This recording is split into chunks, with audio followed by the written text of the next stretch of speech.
성부와 성자 성령의 이름으로 아멘. 예수님과 어머니 하나 되신 성심을 통해 신성하신 하느님 아버지의 피하신 나라에서 이 기도를 부원드립니다. 사랑하는 아버지, 저희들에게 창세기를 통하여 매일 신적인 질서, 아버지 다스림의 원리를 가르쳐 주셔서 감사드립니다. 아버지께서 가르쳐 주시는 그 질서의 나라로 살며 또 그 질서 안에서 올바르게 반영하는 저희가 되기를 늘 갈망하오니 자비를 베풀어 주셔서 역겨운 잘못된 인간적인 모든 사고방식을 다 끊어버리고 신적인 질서에 부합하는 사고방식을 할 수 있도록 축복해 주시옵소서. 그리하여 새천년 피아세의 국가를 건설하는데 또 아버지께서 성화시대를 건설하시는데 올바른 반향을 할 수 있는 자녀들이 되도록 축복하여 주시옵소서. 이 모든 기도 우리 주 예수 그리스도의 이름으로 기도드리나이다. 아멘. 성부와 성자 성령의 이름으로 아멘. 안녕하십니까. 하느님의 뜻 성교의 피아수녀입니다. 오늘은 여러분과 지난 시간에 이어서 창세기 11장의 내용 함께 학습해 보도록 하겠습니다.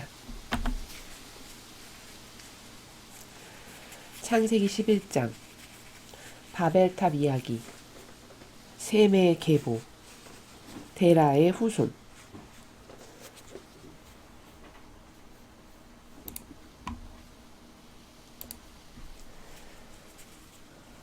(11장) 바벨탑 이야기. 온 세상이 한 가지 말을 쓰고 있었다. 물론 낱말도 같았다.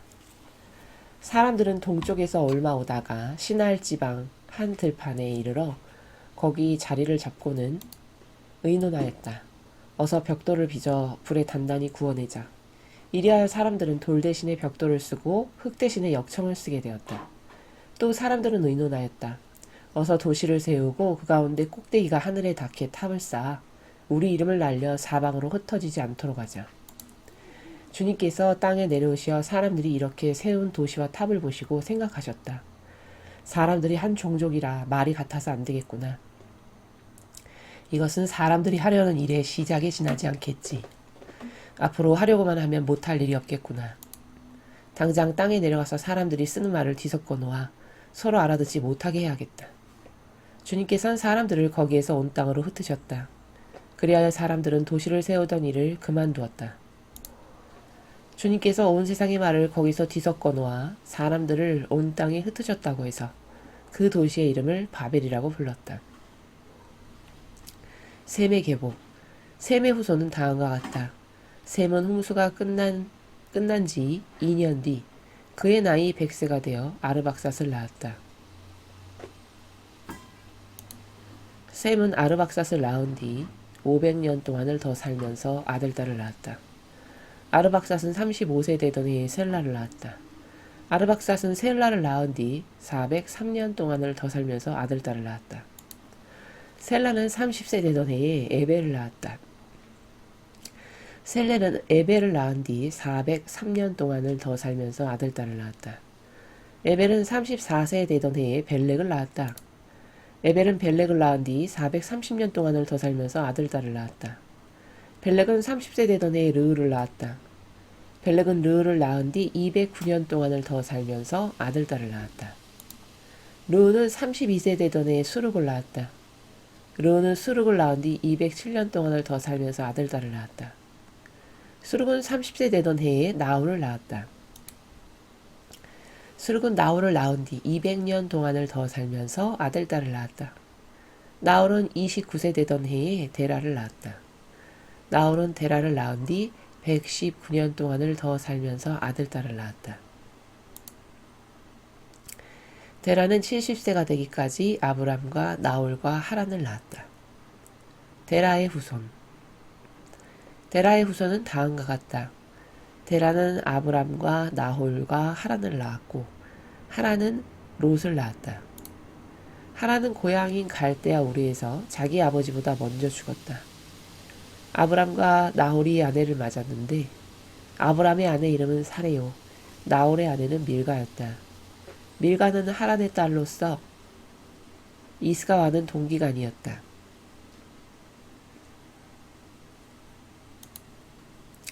사레는 잉태를 하지 못하는 몸이었으므로 자식이 없었다. 데라는 아들 아브람과 아들 하란에게서 난 손자 롯과 아들 아브람의 아내인 며느리 사리를 데리고 갈대아 우리에서 가나안을 향하여 길을 떠나다가 하란에 이르러 거기에다 자리 잡고 살았다. 데라는 205년을 살고 하란에서 죽었다. 주님의 말씀입니다. 하느님 감사합니다.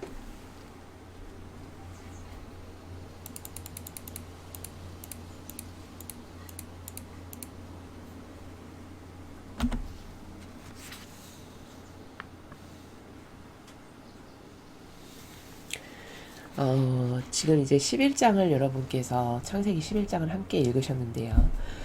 지난 시간에 우리가 10장에 대해서 배웠는데 10장에서 주목해야 될 거는 이제 아브라함에게서 아브라함이 아니죠. 노아에게서 3명의 자식이 있었는데 셈과 함과 야벳이었죠. 근데 셈과 함과 야벳의 이제 후손들이 퍼져나가는 것. 이제 새 족이 어떻게 거기서 종족이 퍼져나가는가 이런 것에 대해서 가르쳐 주셨습니다. 근데 이제 그 중에서 하나 중요하게 우리가 봐야 할 포인트는 뭐였냐면 두 번째 아들인 함이 노아하고 하나 되지가 못해서 아버지의 어떤 부족함, 치부를 형과 아우에게 가서 이렇게 드러내고 그거를 까발린다고 하죠. 이제 그런 하나 되지 못하는 행동을 보여가지고 저주를 받게 되죠. 아버지로부터. 그래서 너는 이 둘의 종이 되라. 너의 족속은. 그래갖고 정말 종이 됩니다. 나중에. 근데 그런 어떤 하나 되지 못하는 부정적 요소를 갖고 있었던 그 함의 후손에게서 우리가 태양신을 숭배하고 그 우상 숭배의 기원이 됐던 그 바벨탑을 세운 사건의 주동자 니므롯이 거기서 태어남을 우리가 어저께 확인했습니다. 그래서 이것을 보고 알 수 있는 중요한 건 뭐냐면 악이 한번 어떤 영혼에게 접목이 되면은 그 악의 씨앗이 후손에게까지도 마치 DNA 유전자 전이 되듯이 계속 그 속성이 타고 내려간다라는 점입니다. 그게 너무너무 무서운 사실이죠. 그렇기 때문에 특히 남녀 관계에서 결혼은 너무너무 잘해야 되는 거고, 일단 결혼했으면 하나 되는 건 무조건 되지 않으면 자기 2명만 망하는 게 아니라 부부관계인 자기들만 나빠지는 게 아니라 자신들의 밑에 자식과 후손에 이르기까지의 영향력을 계속 끼치게 된다는 것을 우리는 성경을 통해서 지금 어제 한 번만 본 게 아니라 아벨과 카인의 예도 그렇고 그 다음에 그 밑에 다 쓸어버려서 이제 노아부터 새로 시작해야지 했는데도 불구하고 거기 함이라는 하나 되지 못하는 마치 하와가 아담하고 하나 되지 못해가지고 주도적으로 자기가 절대성의 역할을 하면서 그 주도적인 속성 때문에 본연의 자기가 유일성으로 있어야 될 위치를 벗어나다 보니 마귀가 와서 꼬드기는 것에 금방 넘어가고 그래서 절대성 역할을 하면서 교만과 자만으로서 악이 이제 들어오게 되는 그것과 똑같은 전철을 계속 밟는 게 중간중간에도 그런 것들이 계속 부작용으로 솟구쳐 올라오는 것을 우리가 지금 이 족보를 통해서 보고 있는 거죠. 그렇기 때문에 내 후손이 정말 잘 되고 내 가문이 잘 되기를 원하면 남성과 여성은 결혼하기 전에는 반드시 내가 하나 되고 싶은가 저 사람하고 하나 된다는 건 이겁니다. 저 사람하고 그러니까 나를 유일성의 경우는 내 의견, 내 기호, 정서, 경향을 다 죽이고 저 절대성에게 속해서 하나 될 건가 이런 사람을 골라야 되는 겁니다. 그러고 싶은 사람을 골라야 된다는 거죠. 그리고 절대성의 경우에는 어떤 여인을 고를 때 저 여성을 나의 마음의 한 중심에다 가져다 놓고 나는 평생 저 유일성에게 행복과 기쁨을 주기 위해 저 유일성을 잘 이끌어주기 위해서 노력할 건가, 그렇게 해서 저 유일성하고 하나 될 건가, 이걸 보고 선택을 해야 되는 겁니다. 그렇게 해서 만약에 선택을 해서 결혼을 했다. 그럼 일단 결혼을 했으면 그 두 부부는 아버지 뜻을 중심으로 하나 되는 것을 죽기까지 열심히 노력하지 않으면 그 가문은 패망한다. 언젠가는 이렇게 함과 같은 자식이 나올 거고 니므롯 같은 하느님하고는 상관없는 마귀의 후손이 태어날 수밖에 없다. 왜냐하면 본인들이 하나 되지 않음으로써 거기 뿌려놓은 씨앗이 내재적으로 있는 거거든요. 영혼 안에. 그럼 그게 어디 가서든지 반로가 돼요. 뭐 후대에 가서 반로가 되든 지금 당대에 반로가 되든. 그것을 우리가 창세기를 통해서 보는 거거든요. 그래서 하나 되는 것이 얼마나 중요한가. 하느님은 오죽하면 하나 되라고 여성에게 이름도 주지 않으셨어요. 너는 속하는 존재니까 이름이 필요 없다는 거죠. 그건 하대하고 깔보고 낮추기 봐서 그런 게 아닙니다. 절대. 본연의 질서와 위치를 알라고 하는 거지. 그렇죠? 그랬는데 나중에 하나 되지 못하니까 결국에는 이름을 따로 주시게 되는 이런 상황을 우리가 앞에 창세기에서 보았죠.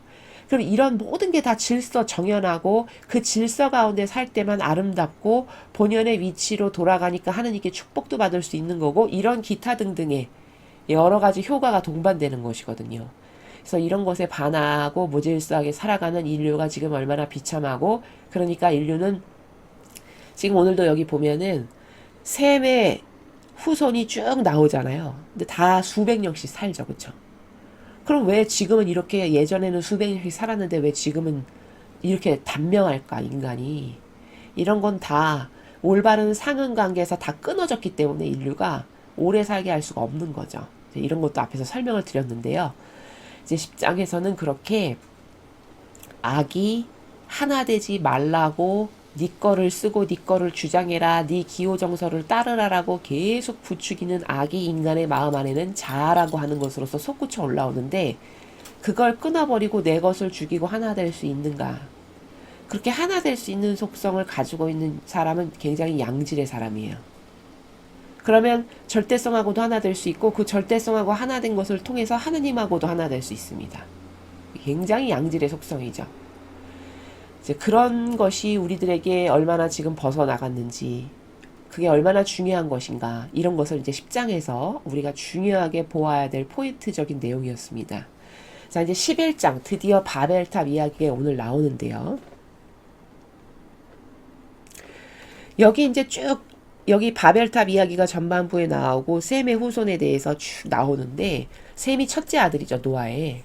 근데 그 셈의 후손을 보니까 다 몇백 년씩 살았어요. 여기 보니까요. 그쵸? 오늘 여기 보니까. 근데 신기한 거 뭐냐면은 홍수 일으키기 직전에 하느님 아버지께서 뭐라고 하셨습니까? 야 인간은 이렇게 동물 수준으로 추락했으니 내가 수명을 줄여버려서 120년까지만 살게 해야겠다. 이렇게 말씀하셨거든요. 근데 그렇게 말씀하셨는데 다 120살 넘게 삽니다. 지금 셈의 후손들이. 그럼 그게 왜 그럴까요? 하느님이 그렇게 설정을 하셨는데 이걸 알 수 있죠. 아버지께서 사람의 나이를 그렇게 확 줄이신 것은 동물에 지나지 않는 저열한 반향만을 하는 수준으로 추락을 했으니까 인간이. 천상과 지상은 무관하지 않다고 제가 말씀드렸죠. 천상과 지상은 굉장히 밀접한 관계예요. 상응 관계에 있는. 무슨 말이냐면 천상의 나라가 완성되는 것은 지상의 영혼들이 어떤 반향을 하냐에 따라서 완성될 수 있고 왜냐하면 그 지상에서 살아가는 영혼 중에 우수한 양질의 영혼을 천상에다 가져다 놓는 거거든요. 죽고 나면. 그렇기 때문에 무관하지 않습니다. 근데 만약에 초창기에 보면 막 800 몇 살, 900 몇 살 이렇게 살잖아요. 그러면 900 몇 살 사는 인간이면은 그거 한 두세 대 지나면 2000년 지나가는 거 아니겠습니까? 그쵸? 그럼 보통 아버지는 2000년마다 한 번씩 개입을 하셨는데 아니 그러면 사람이 900 몇 살 살면 2000년이면 두 대밖에 안 지나가면은 근데 거기 다 악한 족속밖에 없으면 천상은 망한 거죠. 이 악한 것들 중에서 가져다 놓을 게 없잖아요. 천상에. 그러니까 아버지께서 어떻게 생각하신 거냐면 안 되겠다. 이런 애들을 가지고 천상을 완성할 수가 없으니까 수명을 확 줄여가지고 차라리 빨리빨리 회전이 되게 해서 회전율을 높여가지고 조금 살면 그 후대가 또 태어나고 이렇게 해서 회전율이 높아지면 그래도 거기서 양질의 좋은 영혼이 태어날 확률이 높아지죠. 그러니까 수명을 확 줄여가지고 회전율을 많이 높여가지고 여기서 양질의 영혼을 데려다가 내가 천상을 건설해야지. 이런 계획이신 거였거든요. 하느님께서는. 그래서 수명을 확 줄이신 겁니다. 그런데 왜냐하면 하늘나라가 땅의 근거에서 세워지니까 무관하지 않다라고 우리가 이제 배웠죠. 그게 진실이고요. 그런데 여기 보면은 그렇게 120살로 줄였는데도 불구하고 셈의 족보는 다 120살 넘게 살아요. 여기 보면. 그럼 그게 뭐냐? 아, 셈의 후손들은 하느님과의 상응관계가 그래도 좋았구나. 상응관계가 좋았으니까 기존에 설정했던 것보다는 더 오래 살게끔 축복해 주시는구나. 이걸 알 수 있습니다. 이해되시죠? 이제 그것을 여기서 하나 알 수 있고요. 그 다음에 이제 바벨탑 이야기를 보면 한 줄 한 줄 살펴보겠습니다. 온 세상이 한 가지 말을 쓰고 있었다. 물론 낱말도 같았다. 그러니까 맨 처음에 아버지께서 세상을 만드셨을 때는 다 통일된 말, 하나의 민족 이랬던 겁니다. 왜냐하면 생명의 단일성으로 창조됐으니까. 하느님의 단일성의 생명을 받아서 창조됐으니까 다 단일하게 하나의 말 쓰고 같은 낱말 쓰고 요렇게 살았던 거예요. 초창기에는. 근데 사람들은 동쪽에서 올라오다가 시날 지방 한 들판에 이르러 거기 자리를 잡고는 근데 사람들이 동쪽에서 살던 사람이 점점 위치를 이동해 가지고 이제 시날 지방까지 온 거죠. 그러더니 거기 자리를 잡고는 의논을 했다? 어떤 의논을 했냐면 어서 벽돌을 빚어 불에 단단히 구워내자. 이리하여 사람들은 돌 대신에 벽돌을 쓰고 흙 대신에 역청을 쓰게 되었다. 역청이라는 거는 마치 본드 작용 같은 것을 하는 그 이제 벽돌을 쓰면은 벽돌과 벽돌 사이가 붙어야 되잖아요. 본드 작용 같은 것을 하는 이제 그런 걸 써서 뭔가 건설을 하고자 하는 지금 모의를 하는 거죠. 또 사람들은 의논하였다. 어서 도시를 세우고 그 가운데 꼭대기가 하늘에 닿게 탑을 쌓아 우리 이름을 날려 사방으로 흩어지지 않도록 하자. 요 4절이 굉장히 중요합니다. 왜냐하면 지금 사람들이 뭘 하는 거냐면은 도시 세우고 꼭대기가 하늘에 닿게 탑을 쌓자. 그래서 우리 이름을 날려 이렇게 이야기하죠. 우리 이름을 날려. 사방으로 흩어지지 않도록 하자. 그러니까 지금 요 탑을 높게 쌓아서 우리 이름을 날리자라고 하는 요 주동자가 우리가 어제 배운 니므롯입니다. 니므롯이 이 일의 주모자고 주동자였어요. 어제 막 힘센 사냥꾼이라고 지칭했다. 뭐 사람들이 그렇게 불렀다. 이렇게 나왔죠. 근데 이게 지금 뭘 하는 거냐면은 전체주의가 이렇게 해서 시작이 되는 겁니다. 이게 전체주의 악의 시작 기원이에요. 그러니까 여기서 힌트는 이거예요. 우리 이름을 날려. 사람이 벌써 자기들이 두드러지게 그리고 내가 좀 중심이 돼보자. 내가 하느님 밀어내고 그 위치에 앉아서 내가 통치하고 좀 다스려보자. 이게 벌써 여기 바벨탑 쌓을 때부터 시작이 되는 거거든요. 근데 이제 이렇게 바벨탑 쌓는 전체주의의 기원이 마치 뭐냐면 인간끼리 우리 하나 돼보자. 그게 사람이 봤을 때는 이게 왜 속기 좋으냐면요. 이게 좋은 걸로 이해하는 게 왜냐면 하나 되자니까 좋은 거 아니야? 이렇게 생각하는 거죠. 근데 문제는 제가 누누이 말씀드리지만 하나 되는 건 물론 좋은 거죠. 근데 하나 되는 것보다 더 중요한 건 누구의 뜻으로 어떤 기준으로 하나 될 거냐가 더 중요한 거거든요. 근데 여기 우리 이름을 날려 하나 되자잖아요. 그러니까 인간 중심으로 우리 하나 되자. 하나님 밀어내고 이런 겁니다. 이게 전체주의의 시작이에요. 이래서 마귀가 싹 트는 걸 보시고 아버지가 야 이건 안 되겠다 이렇게 하시는 거거든요. 그래서 인간끼리 하나 되자. 이게 우리가 이제 다니엘서를 다 배웠으니까 요게 시작으로 해서 이게 이제 제국주의로 가서 막 바벨론 제국을 세우고 그 다음 메데 페르시아 세우고 우리가 다니엘서 배웠죠. 그쵸? 그 다음 그리스가 오고 로마가 오고 이게 다 여기 바벨탑 사건부터 악의 뿌리가 시작돼서 이게 거기까지 가는 거예요. 그러더니 그런 제국이 조금 망하니까 공산주의라고 하는 게 또 생기죠. 그 공산주의 전체주의가. 그쵸? 그래서 막 순양과 순년소 이런 걸로 배운 거 기억나시죠? 그렇게 해서 공산주의를 한참 전체주의가 성행을 하더니 약간 공산주의가 시들해질만 하니까 카발, 프리메이슨, 일루미나티 이런 것들이 다 연합하고 하나 돼서 현재 사회에 적그리스도와 하나 돼서 우리 모두가 하나 되는 건 좋은 거야. 그래서 종교도 우리 하나 됩시다. 이런 식으로 인간을 속여가지고 전체주의를 하려는 세력이 지금 현대에까지 이르고 있지 않습니까? 그러니까 여러분이 반드시 명심하셔야 될 건 뭐냐면 제가 계속 강조하지만 악의 씨앗이라는 거는요. 수천 년 지난다고 해서 없어지는 게 아닙니다. 절대. 여기 지금 보세요. 바벨탑 사건. 이렇게 고대 시대에 있었던 사건이잖아요. 이게 그쵸? 그럼 지금 바벨탑 사건이 일어난 지가 언제야? 하고 사람들은 망각하고 잊어버린다는 거죠. 근데 그 바벨탑 사건이 있었던 그 악의 씨앗은 없어지지 않아요. 사람만 달라지고 시대만 바뀌는 거지.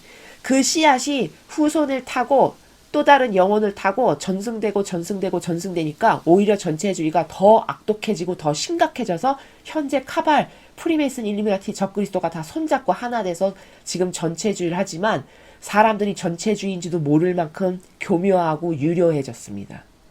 차라리 이때 전체주의는 바벨탑 사건 같은 건 순박한 거예요. 왜냐면 드러나잖아요. 사람이 눈으로 봐도 알 수 있잖아요.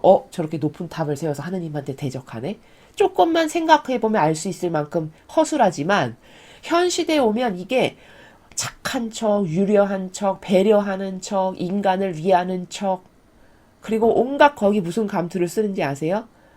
무슨 뭐 인권을 논하고 생명 존중을 한다고 하고 그쵸? 사람을 엄청 사랑하는 것처럼 포장하고 포장하고 포장하는 것에 달인이 돼가지고 현 시대는 자기가 전체주의 세력에 노출되어서 그것에 꼭두각시로 살아도 전혀 모르는 이 정도로 악독해진 겁니다. 그래서 제가 어제도 말씀드렸지만 아담과 하와일 때의 악은 눈에 보여요.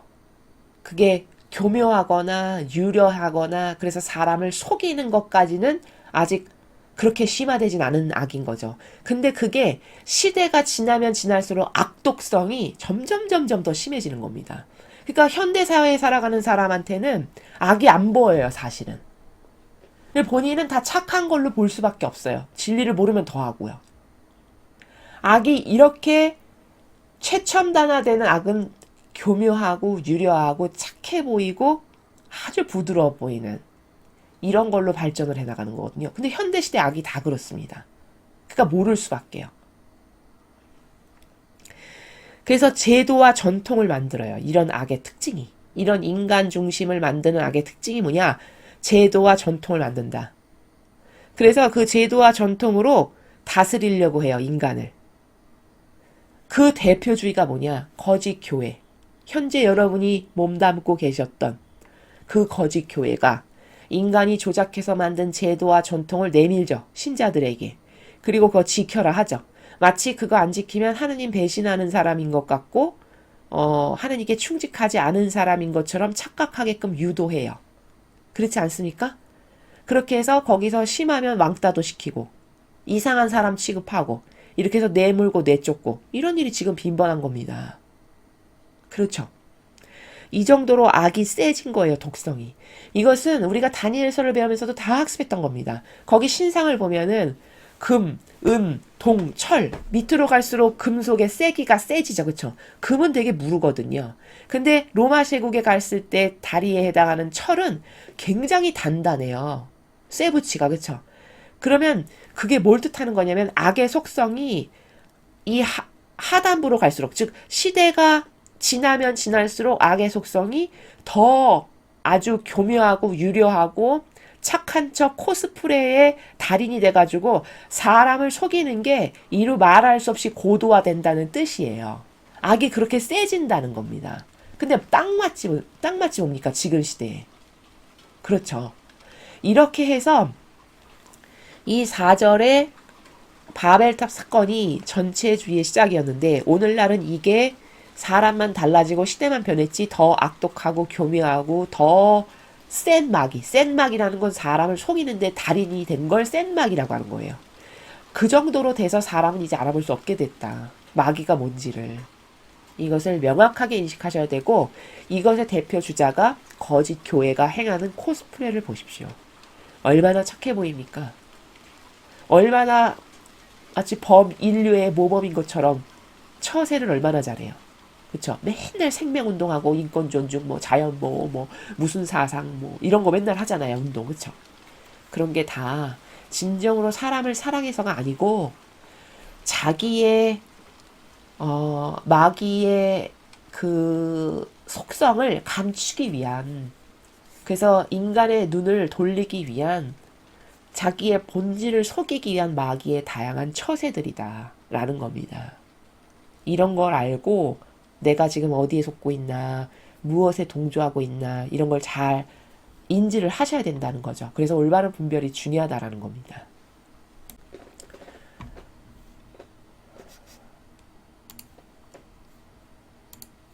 주님께서 땅에 내려오시어 사람들이 이렇게 세운 도시와 탑을 보시고 생각하셨다. 사람들이 한 종족이라 말이 같아서 안 되겠구나. 이것은 사람들이 하려는 일의 시작에 지나지 않겠지. 앞으로 하려고만 하면 못할 일이 없겠구나. 여러분, 이 말씀하시는 하나님의 마음이 어떠실지 여러분 생각해 보셨습니까? 참 씁쓸하시겠죠, 그렇죠? 그러니까 이런 거예요. 내가 자식을 낳는데 자식을 낳은 부모의 심정은 어떤 거죠? 아, 내가 저 자식에게 내가 이렇게 열심히 노력해가지고 번 돈, 내가 가지고 있는 이런 다양한 걸로 쟤랑 같이 행복하게 살아야지, 쟤를 기쁘게 해줘야지, 이런 마음이잖아요. 근데 그 자식을 딱 낳아놨더니 그 자식이 한다는 짓이 지 아버지 어머니를 능가해가지고 지가 우두머리 되려고 하고 무시하고 깔보고 거기 중심이 되려고 하는 이런 짓을 하는 것을 부모가 눈으로 딱 보게 된다는 이런 마음을 한번 헤아려 보십시오. 그 마음이 어떨지. 참 씁쓸하겠죠. 그렇죠? 그러니까 인류는 하느님께 이루 못할 짓을 너무나도 많이 했어요. 수천 년 동안 그것도. 1, 2년도 아니고. 그쵸? 이거 내가 한 짓 아닌데요? 이렇게 말할 수 있죠. 그건 단편적인 본인의 사고방식, 그냥 일환론적인 다 분리시키고 커트시키는 사고방식이니까 그런 거예요. 왜냐하면 우리가 다 아담과 하와의 후손 아니겠습니까? 그쵸? 그러면 예수님은 그것을 인류를 까만 점 하나로 보신다고 했거든요. 그러니까 저 사람이 행한 게 곧 내가 행한 게 되는 거거든요. 영적으로는. 그건 왜냐하면 그게 한 핏줄이니까. 하나에서 나온 거니까 결국 그게 나고 내가 저 사람이고 이렇게 되는 거예요. 맞죠? 그러니까 이게 이 바벨탑 사건의 사람들이 한 이런 행위가 나하고 전혀 무관한 게 아니라니까요. 아, 나는 이런 역겨운 속성을 가지고 아버지께 무참히 짓밟히는 마음을 상처를 드렸구나. 이렇게 보는 게 영적으로는 올바른 자기 성찰입니다. 이해되시죠? 참 인간이란 존재는 배우면 배울수록 참 배은망덕해요, 정말. 그러니까 부모님만이 자식이 엄청 속색이는 자식을 가지고 계신 부모님만이 하나님의 마음을 조금 헤아리실 수 있을 것 같아요. 제가 봤을 때는. 하나님의 이런 수많은 상처받으신 마음 있죠. 왜 우리가 그 연로하신 할머님, 할아버님들을 이렇게 뵈면은 자식이 조금만 이렇게 섭섭하게 하셔도 되게 서운해 하시거든요. 그건 어찌 보면 당연한 거예요. 왜냐하면 사랑 관계고 하나 된 관계니까 믿는 구석이라는 게 있는 거거든요. 부모 자식 간의 관계는. 그래도 이렇게 좀 하겠지. 이런 기본적인 거는 하겠지. 라는 거를 좀 기대하시는 게 있단 말이에요. 부모님의 입장에서는. 근데 무참히 그 기대를 깨버리고 짓밟았다. 그러면 거기서 와르르르 무너지는 걸 느끼겠죠. 그렇죠? 그러니까 그게 그렇게 서운하신 거거든요. 그러면 그 인간이 작은 자식이 좀 부족해가지고 작은 어떤 부모님께 섭섭하게 해드리는 것도 그렇게 섭섭한데 이런 막 능가하고 막 짓밟고 그걸 짓누르고 올라와서 내가 그 우두머리를 해봐야지 이런 걸 눈앞에서 뻔히 본다고 생각해보세요. 얼마나 씁쓸할까. 그 부모가 자식의 그런 나를 능가하는 행위를 눈앞에서 본다고 하면 참 씁쓸하겠죠. 그렇죠? 그러니까 이런 것을 보면서 아 지금까지 저렇게 제가 능가하는 거, 저도 모르는 능가하는 짓을 얼마나 많이 했을까요? 아버지 용서해 주세요. 제가 미련 맞고 저급하고 저열하고 부족해서 잘 몰라서 그랬습니다. 이제부터라도 절대 저런 짓을 안 하게, 저만큼이라도 아버지께 속상하게 안 해드리는 자식이 될 수 있게 저를 좀 축복해 주세요. 이런 기도를 할 수 있다, 누군가가. 아, 이러면 진짜 훌륭한 영혼이에요. 만약에 제가 부모면 그런 자식 하나를 보고 위로를 받을 것 같아요. 그렇지 않나요? 부모님들 그렇게 생각하시죠? 그래서 하느님을 알아야 내 부족이 어떤 걸 알 수 있고요. 하느님의 심정을 헤아려 본 사람이라야 효성스럽고 효성 가득한 자녀가 될 수 있어요. 그렇죠? 그래서 이런 것들을 하나하나 배울 때마다 자기 성찰을 하고 반성을 해야 돼요. 아, 나는 어떻게 부족한 존재인가? 어떻게 역겨움으로 모욕을 드렸던가? 이게 남의 일이 아니고 저 사람하고 나하고는 상관없지. 아니, 바벨탑 사건 나 수천 년 전인데 나하고 무슨 상관이야. 이거는 이론적인 사고방식이니까 그런 거예요. 아, 그런 식이면 아담과 하와가 원죄진 게 지금 나하고 무슨 상관입니까? 근데 우리는 그 죄인이라고 이야기하잖아요. 그렇죠? 그럼 뭐예요? 하나라는 거예요. 거기랑 무관하지 않은, 그걸 이어받은. 그쵸? 하나라는 거거든요. 그게 바로 거기 속한 존재. 그러니까 이것도 남의 일이 아니죠. 이렇게 해서 아버지 마음에 좀 위로를 드릴 줄 알고 사랑을 드릴 줄 알고, 그런데 내가 이런 세력하고 이런 전체주의 세력하고 하나 돼 있다. 그럼 엄청난 상처를 드리는 거죠. 이런 성찰이 좀 필요하다라는 겁니다. 당장 땅에 내려가서 사람들이 쓰는 말을 뒤섞어 놓아 서로 알아듣지 못하게 해야겠다. 아, 이제 특단의 조치를 취하실 수밖에 없어요. 왜냐하면 하느님을 능가하는 짓을 하려는 게 이제 뻔히 보이니까. 주님께서는 사람들을 거기에서 온 땅으로 흩으셨다. 그리하여 사람들은 도시를 세우던 일을 그만두었다. 이제 흩으십니다. 여기 흩으셨다는 건 어떤 차원을 말하는 거냐면, 우리가 다니엘서에 보면은 느부갓네살 왕이 왕 노릇을 열심히 잘하고 있다가 하느님께서 똑바로 반영을 못하니까 짐승 차원으로 7년을 살게끔 차원을 하나 내리시죠. 그래서 멀쩡하던 왕이 갑자기 저 풀숲에 가서 네 발로 기어댕기면서 살고 풀 뜯어먹고 손발톱은 이렇게 길어질 때까지 깎지도 않고 이런 짐승으로 삽니다. 오늘 다니엘서에서 배웠죠. 그쵸? 그럼 그게 뭐죠? 한 차원 아래로 내려간다는 건 그렇게 되는 거예요. 여기도 땅으로 흩으셨다라는 건 뭐냐면, 마치 느부갓네살 왕이 풀 뜯어먹는 차원으로 사는 것처럼 전락한 상태. 인간을 그렇게 전락시키신 거예요. 차원을 하나 아래로. 다시 말하면 여기 온 땅으로 사람들을 흩으셨다라는 것에 내포되어 있는 본질적 관점은 뭐냐면, 단지 물리적으로만 흩으셨다라는 것을 뜻하는 게 아니고 본질적으로도 원래 영적인 존재였는데, 우리가 왜냐면 하느님을 닮고 태어났으니까요. 그렇죠? 그럼 영적인 게 내재화되어 있는 존재죠. 그렇죠? 그렇게 영적인 존재였는데 차원을 낮춰서, 그렇게 영적인 고도화된 영적인 존재에서 차원을 낮추신 상태를 말씀하시는 거예요. 그러니까 여기 흩으셨다는 물리적으로도 흩으신 거 플러스 존재의 가치도 영적인 차원이 아버지를 닮을 만큼 아주 높은 차원이었는데 그거를 수준을 낮추신, 이렇게 된 겁니다. 왜냐? 반영하는 걸 보니까 쟤네는 그대로 놔뒀다가는 자기 주인도 못 알아보고 부모님도 못 알아보고 능가하고 짓밟고 잘난 척하면서 교만으로 지가 왕해 먹겠구나. 이런 걸 여기서 보신 거죠. 그쵸? 아, 쟤는 가만 놔뒀다가는 저 마귀랑 접목된 속성을 보고는 도저히 저건 안 돼 있다 해서 다 가르시고 흩으신 거죠. 근데 그렇게 추락시키셨다는 겁니다. 그리하여 사람들은 도시를 세우던 일을 그만두었다. 주님께서 온 세상의 말을 거기서 뒤섞어 놓아 사람들을 온 땅에 흩으셨다고 해서 그 도시의 이름을 바벨이라고 불렀다.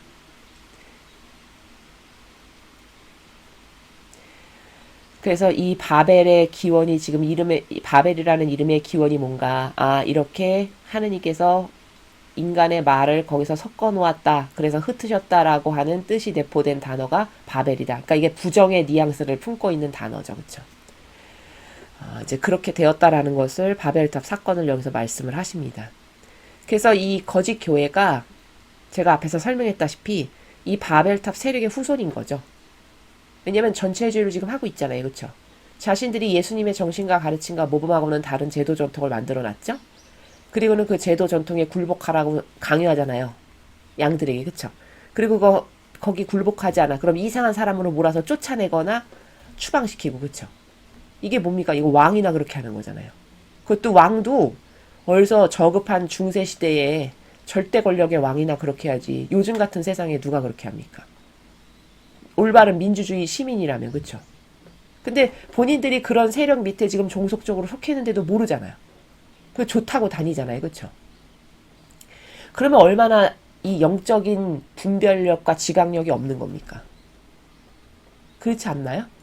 근데 본인이 영적인 분별력과 지각이 없다는 걸 모르잖아요. 그러니까 이 시대는 정말 불행한 시대예요. 아무리 옳은 걸 외치고 이야기해도 겸손이 있어가지고 그것에 순응하는 반향도 참 보기가 어렵고, 그쵸? 그리고 옳은 것을 얘기해도 고집이 자기의 기호와 정서와 경향을 따르지 성경에 근거한 것을 아무리 외쳐도 잘 귀 기울이지 않는. 그러니까 이 마지막 시대는 진짜 계시록에서 말씀하신 것처럼 망할 날이 얼마 안 남아서 그런지 정말 악독하기 이를 데 없는 그런 시대임을 우리가 확인하면서 살아가고 있는 겁니다. 그 다음 단락 셈의 계보.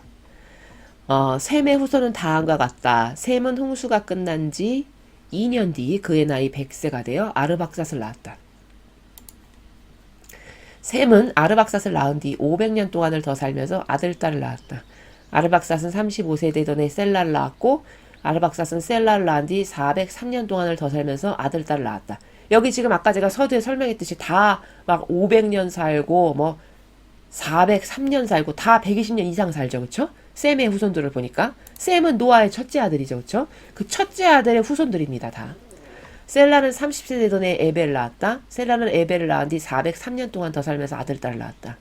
에벨은 34세 되던 해 벨렉을 낳았고 에벨은 벨렉을 낳은 뒤 430년 동안을 더 살면서 아들, 딸을 낳았다. 벨렉은 30세 되던 해 르을 낳았고 벨렉은 르을을 낳은 뒤 209년 동안 더 살면서 아들, 딸을 낳았다.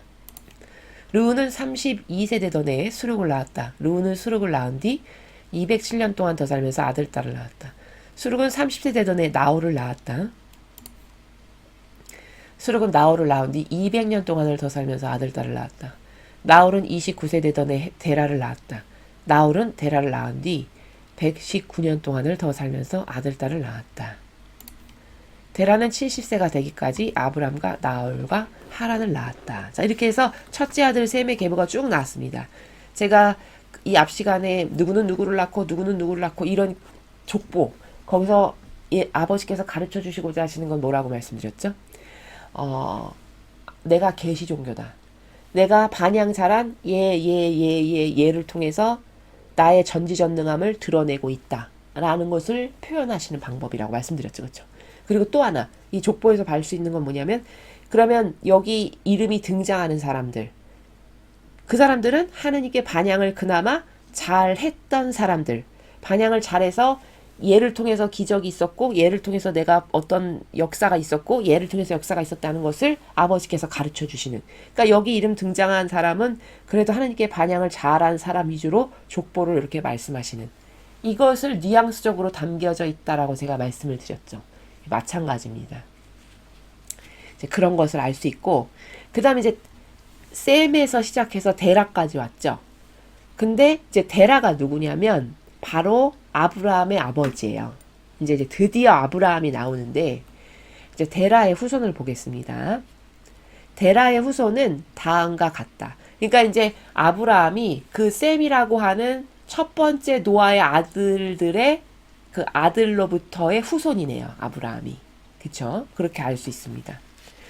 데라의 후손은 다음과 같다. 데라는 아브라함과 나홀과 하란을 낳았고 자 아브라함의 아버지 이름이 데라예요. 근데 그 아버지가 아브라함을 포함해서 아들을 셋 낳았어요. 아브라함, 나홀, 하란 이렇게 세 명을 낳은 거죠. 자 그리고 이제 세 번째 아들인 하란은 롯을 낳았다. 여기 자식의 이름까지 하나 등장합니다. 하란은 고향인 갈대아 우르에서 자기 아버지보다 먼저 죽었다. 근데 데라에게 아들이 3명 있었는데 아브라함과 나홀과 하란인데 그 중에 한 명 아들인 하란이 아버지인 테라보다 먼저 죽었네요. 그쵸? 그걸 지금 이야기합니다. 그러면 하란이 아까 롯을 낳았다고 했으니까 아버지는 죽고 손자만 남은 거잖아요. 데라 입장에서 그쵸? 그래서 아브람과 나홀이 아내를 맞았는데 아브람의 아내 이름은 사레요. 나홀의 아내는 밀가였다. 자, 3명의 아들 중에 1명은 죽었으니까 그 아들 말고 둘, 아브라함과 나홀은 이제 아내를 맞아들었는데 그 아내들이 누군지 이름을 말하고 있고요. 밀가는 하란의 딸로서 이스가와는 동기간이었다. 자, 옛날엔 이렇게 친척 간, 사촌 간의 혼인을 많이 했음을 우리가 알 수 있죠. 여기서 이제 알 수 있습니다. 사례는 잉태를 하지 못하는 몸이었으므로 자식이 없었다. 자, 아브라함의 아내죠, 사례가. 데라는 아들 아브람과 아들 하란에게서 난 손자 롯. 아까 하란이 죽었으니까 아들은 둘만 낳고 한 명은 죽었고 그 아들이 난 손자 롯. 이렇게 있는 거죠, 이제 데라의 가족이. 아들 아브람의 아내인 며느리 사례를 데리고 갈대아 우르에서 가나안을 향하여 길을 떠나다가 하란에 이르러 거기다 자리 잡고 살았다. 그러니까 아브라함과 그리고 아브라함의 아내인 사레와 그 다음에 그 아들 하나 또 있었는데 그 아들이 죽고 남긴 데라 입장에서는 손자인 롯. 그렇게 단촐하게 살았던 겁니다. 요 이제 데라라는 그 사람의 가족이. 데라는 205년을 살고 하란에서 죽었다. 자, 아브라함의 아버지인 데라는 205년을 살고 하란에서 죽었다. 이렇게 끝맺음을 하고 있습니다. 그래서 아까 서두에 말씀드렸다시피 요 후손들을 보니까 다 120살 이상은 살아요. 그것은 하느님께 그만큼 상응관계가 좋았고 반향을 잘했으니까 아버지가 딱 정해놓으셨지만 그것보다 더 많은 축복으로 축복을 하셔서 더 오래 장수하는 걸 우리가 볼 수 있다는 거고. 그 다음에 이제 여기서 하나 또 볼 수 있는 건 뭐냐면 한 가문에도 악의 세력과 선의 세력이 같이 역사에서 내려간다는 걸 알 수 있어요. 그렇죠? 그래서 여기 보면은 선의 세력은 누구예요? 첩두의 아들인 셈. 그리고 그 셈에게서 비롯된 테라. 그리고 테라의 아들인 아브람. 이렇게 그 선의 세력의 계보가 족보가 쭉 있죠. 그쵸? 근데 반면에 악의 세력의 계보도 같이 내려감을 우리가 알 수 있는 게 함. 노아의 벌거벗은 보고 몸을 보고 감추어드리지 않았던 아버지와 하나 되지 않았던 둘째 아들 함. 그 함이 막이란 접목된 상태에서 아버지랑 하나 되지 못했는데 아니나 다를까 그 밑에 후대에 가니까 니무롯이라고 하는 바벨탑이나 쌓고 자기를 태양신으로 숭배해라라고 그 인근 근동 일대에다가 우상 숭배의 뿌리에 씨앗을 뿌렸던 그런 사람이 바로 니무롯인데 그게 함에서 태어난 이런 것을 볼 수 있죠. 여기 그래서 악의 세력이 족보가 쭉 내려감을 우리가 알 수 있죠. 그래서 같은 가문인데도 어떤 세력은 선의 세력으로 내려가고 어떤 아들은 악의 세력으로 내려감을 이렇게 확인할 수 있습니다. 자, 그래서 오늘 이 부분에서는 바벨탑 사건을 통해서 인류의 전체주의가 이때부터 시작됐다. 그 전체주의라는 것은 인간 중심이에요. 인간 중심. 내가 신을 대신해서 신의 자리를 뺏어서 내가 다스려보자. 나를 중심으로 하나더라. 이게 전체주의입니다. 근데 그 전체주의가 초창기에는 이렇게 탑이나 쌓는 수준이었는데 그게 시대가 거듭하면 거듭할수록 그 악의 악독함이 점점 더 심해져가지고 제국을 만들더니 그게 뭐 바빌론, 메데, 페르시아 이런 거죠.